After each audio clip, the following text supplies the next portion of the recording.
Support comes from Sunday Morning Cafe, presenting Resilience and Creativity, a concert and interview with Royce Martin, creator of Swag Time, and resilience researcher Dr. Tom Wagner on August 2nd, sundaymorningcafe.com.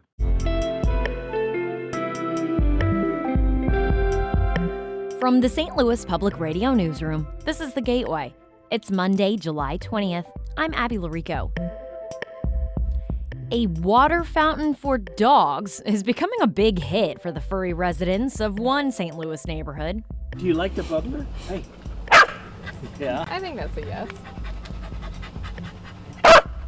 We all love the bubbler, though. We'll visit the Haven Street bubbler coming up after this news on The Gateway. Missouri health officials say reported cases of infections from the cyclospora parasite have increased fivefold in the past week. The Missouri Department of Health and Senior Services has now identified 216 people who tested positive for the diarrhea-causing parasite that sickened thousands of people nationwide.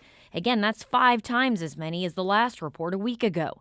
Federal officials have linked the parasite to lettuce served at Taco Bell locations in 5 states. The Associated Press has cited a federal official who claims the produce company Taylor Farms supplied the lettuce. St. Louis Public Radio has not confirmed that report, but on Saturday, Taylor Farms issued a recall of lettuce shipped to 27 states, including Missouri and Illinois. A 2024 suit claims Taylor Farms was the supplier of lettuce linked to a 2024 E. coli outbreak in the St. Louis region. The producer has denied that allegation. Attorney Bill Marler represents those who sued Taylor Farms after that outbreak.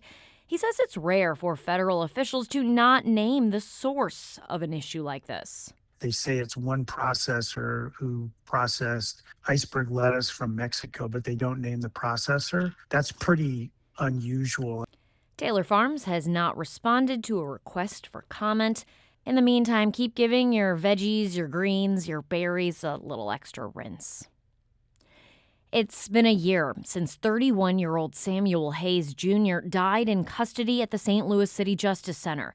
His family is still seeking justice. St. Louis Public Radio's Lucretia Wimley attended a vigil outside the jail yesterday on the 1-year anniversary of his death. Keep looking down on us, Sam! We got to Hayes' loved ones and friends released green and blue balloons into the air to celebrate his life. Hayes died last July after he was placed in a restraint chair following an altercation with his cellmate. A pending lawsuit filed by his mother claims he convulsed and cried out for 20 minutes and that he was left unattended for over an hour. Herdosha Bentum is with the Freedom Community Center, which advocates for jail reform. Every family deserves better than what this city is doing right now. And the blood is on their hands. At least 22 people have died in custody of the city jail since 2020. I'm Lucretia Wembley, St. Louis Public Radio.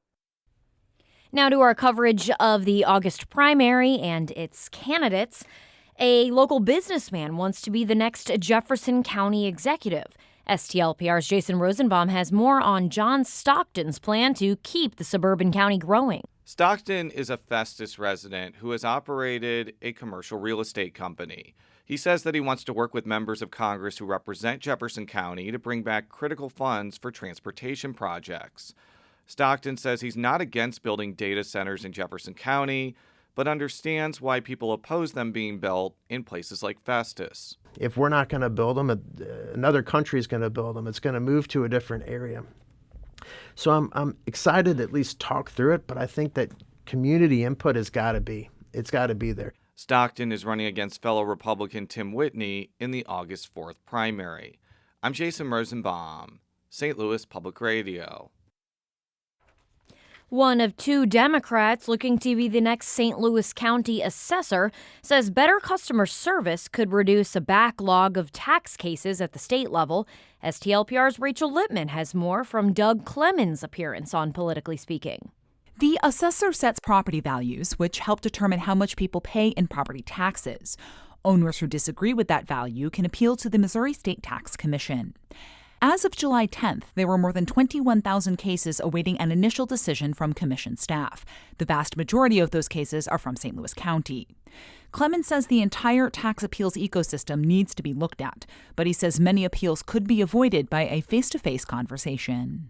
To look somebody in the eye and say, you're really going to file this, or yeah, we have a problem here. Let's see what happens. The winner of the Democratic primary will face Republican and Green Party candidates in November.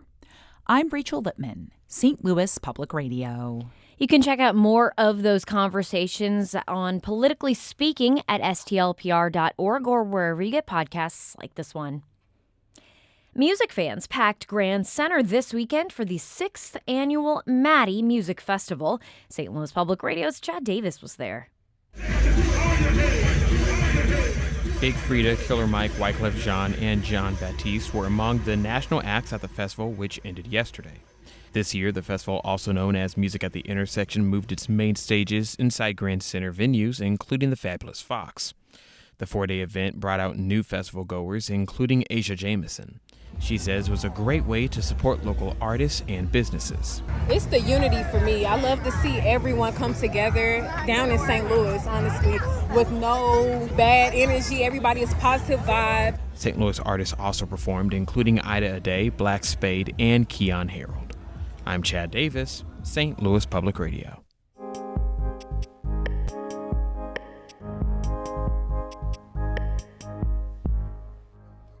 The dogs in St. Louis's Holly Hills neighborhood have a place they must go on their walks. It's a water fountain set up by a resident to help take care of furry friends on hot days and also bring the neighborhood together.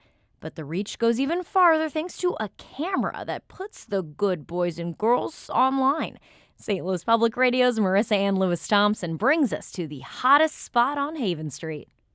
The sun is beaming down outside of Bob Sparkman's home as he spots one of his favorite four-legged friends trot down the street. Tilly Marie! Tilly Marie! Tilly Marie and her dad, Marty Mittman, are regulars at Sparkman's one-of-a-kind man-made watering hole, the Haven Street Bubbler. It's a scorcher, and this white and tan pit bull diva on four legs is eager to get a cool drink at the Bubbler. Who's my best girl? Who's my best girl? Yes. You like the bubbler? You can get drinky, Till? You get drinky?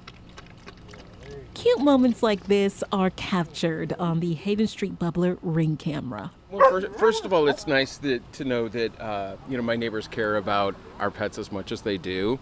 But just the fact that this brings everybody together, it's such a community thing. This was Sparkman's goal from the beginning, getting his neighbors to talk and get to know each other. And what better way than through their pups? 2 months ago, some neighbors would cross the street fearing an interaction, but since the Bubbler, since people have gotten to know each other, got to know each other's dogs' names, there is a lot more interaction. The Bubbler was born out of necessity last year while Sparkman and his wife were walking their two 60-pound pit bull grand dogs.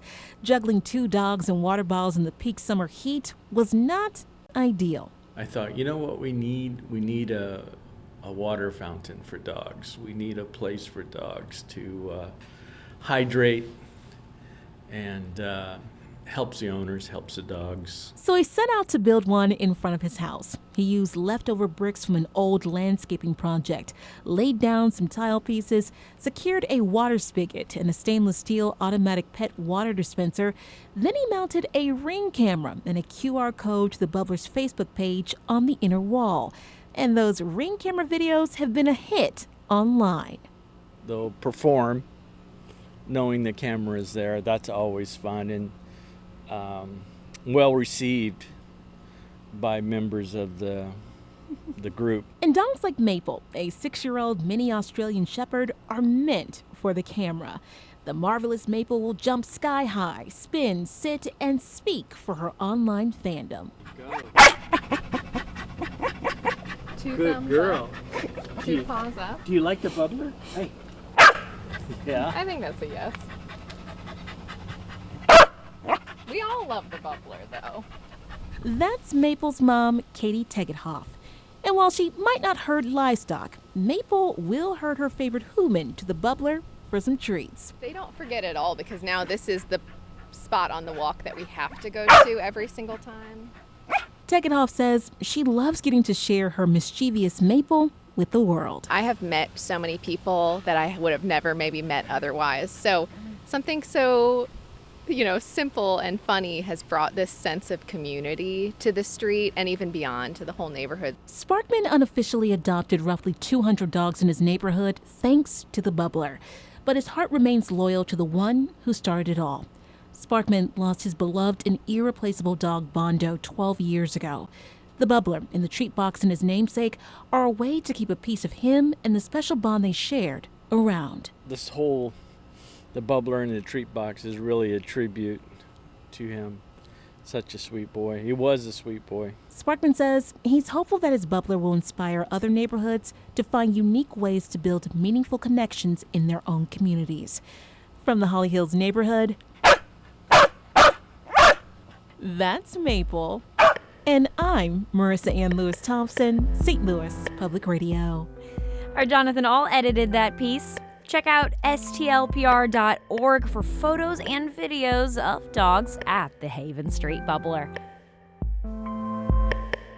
The Gateway is a production of St. Louis Public Radio, a listener-supported service of the University of Missouri St. Louis. Theme music by Ryan McNeely of Adult Fur. I'm Abby Larico, and from the St. Louis Public Radio Newsroom, thanks for listening to The Gateway.